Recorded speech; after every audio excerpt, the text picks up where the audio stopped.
In this video, we're going to go over 5 key things that separate 4.0 players from 5.0 players. The third thing, improve my game drastically. And the fifth thing is so simple, though it's easily overlooked.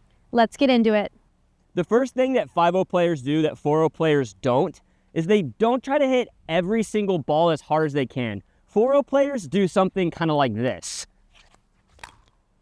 And they try to swing and hit every ball as hard as they can, but that ball was out by about a foot. 5.0 players recognize the importance of hitting like a 60% drive because they know the drive is not the winner. At the 5.0 level, a drive's typically going to come back to you no matter what. So what we want to focus on here is kind of a 60% drive that dips over the net, forcing my opponents to hit up on the ball or volley a ball that's going to come right back to the middle of the court that I can drop easily. So 5.0 players, when they hit that 60% shot, this is kind of what it's going to look like.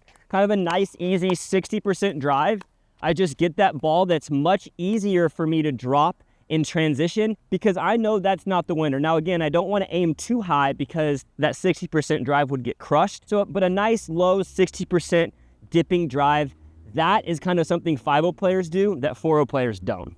Another strategy that 5.0s do that 4.0s don't is they utilize the middle dink. Now this is a secret that a lot of high level players do, and it's utilizing this middle dink or dinking to the inside foot of your opponents. Now something to remember here is the net is actually at its lowest point in the middle, meaning it's highest on the sides, lowest in the middle. So when you're hitting your dink here, it's really important to remember that and know you don't have to hit the ball quite as high, especially if you're traveling over the middle part of the net.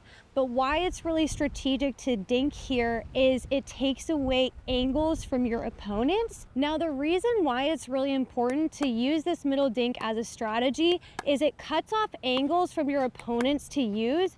And if they speed up, it's a lot more predictable because you know that speed up is coming right down the middle. So you can be really ready for that attack and beat your opponents with it. The next thing 5.0 players do that you rarely see at the 4.0 level is they have certain speed up locations in mind. They know how to create offense at the kitchen, but 4.0s often think that if they were to speed the ball up, that's the winner. 5.0 players recognize that they're just setting up another ball to come back, so they're gonna reload quick and get ready for the next one. So let's go through some of those speed up locations that might be advantageous. The first place that it could be advantageous to aim is at the opponent's right hip. Why is the right hip advantageous? Well, because it's at a lower spot. It's not too up here that they could hit hard. And also it makes them have to choose between hitting a forehand or a backhand. The next location might be at the right shoulder. Now this is maybe a little more risky because this could fly out, but again, it's kind of a hard motion to pull your paddle up and it creates that chicken wing. Also, do I hit a forehand or do I hit a backhand? So right hip and right shoulder are great spots. And the last place that you could aim is actually right at your opponent's body. But if you aim at your opponent's body, you want to hit with pace, good amount of pace, to where if they got out of the way, it's probably going out. So I'm going to try to aim for a couple of these locations here and see if I can catch my opponent off guard.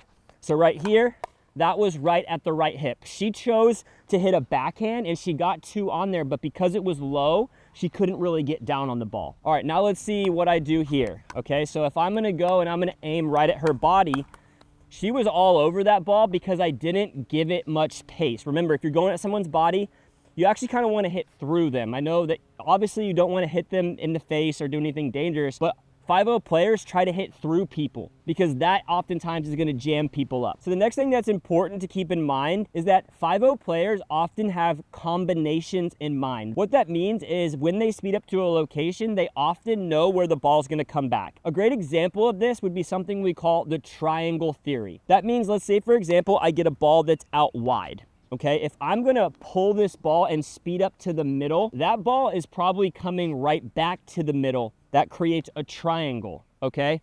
If I'm going to speed up again this way, well, that's a little dangerous because it might be going out. But again, oftentimes balls come back in a triangle if they're sped up at an angle. Conversely, if you speed the ball up in a straight line, it's probably coming back in a straight line. So now let's talk about the triangle theory. If I get a ball that's out wide and I wanna speed this ball up, if I pull this ball back to the middle, that ball is probably coming right back to the middle. Again, it's making this triangle formation. The point is, 5.0 players often have combinations and they know where the ball is going to come back, and they're already planning that before they speed the ball up. So be sure to try the triangle theory out and other combinations like this if you want to get to the 5.0 level. This next strategy that 5.0 players do that a lot of 4.0 players don't is a really simple adjustment, and it's taking more dinks out of the air. A lot of 4.0 players kind of let everything bounce, and they'll usually just attack off the bounce. But the reason why an attack off the bounce isn't as good is because you're giving the opponents more time to kind of see what you're doing. Something that 5.0 players do is they're gonna take dinks that are landing further in the court out of the air, because that's one, gonna take away time for your opponents, and two, you're gonna get more opportunities to attack out of the air. And because you've been taking dinks out of the air, it's going to be very hard for your opponents to tell. So make sure that when you're dinking, you're taking all those balls out of the air, and that you take ones that especially are higher and attack them.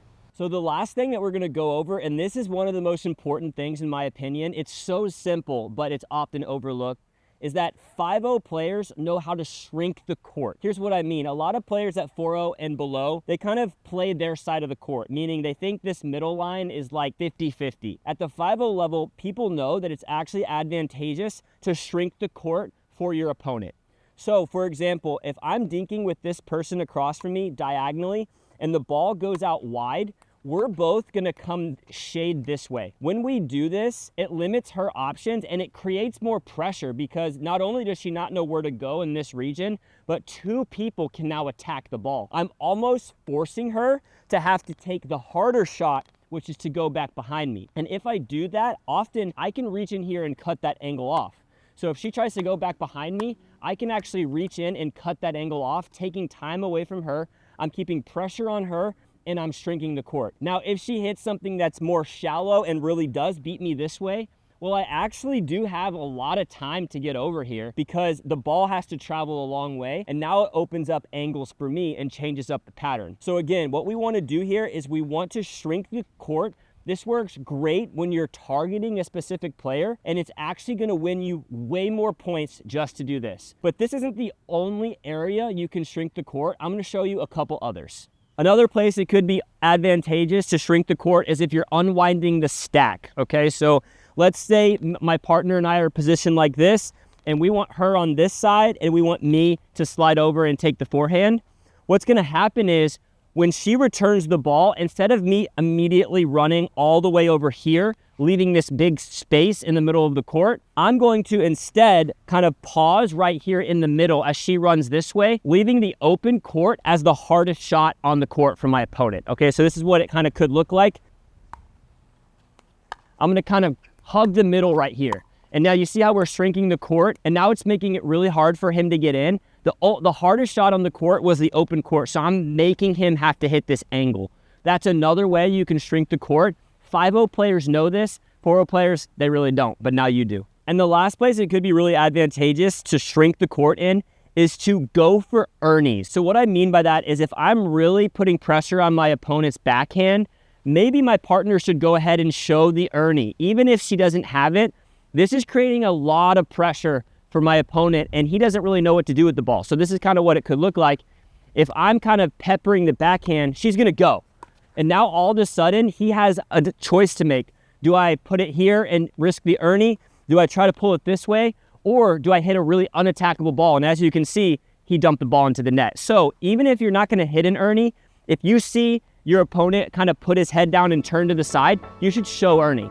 And that's another way to shrink the court and win more points as a 5.0 player. Thanks so much for watching this video, and make sure you like and subscribe to the PlayPickleball.com YouTube channel.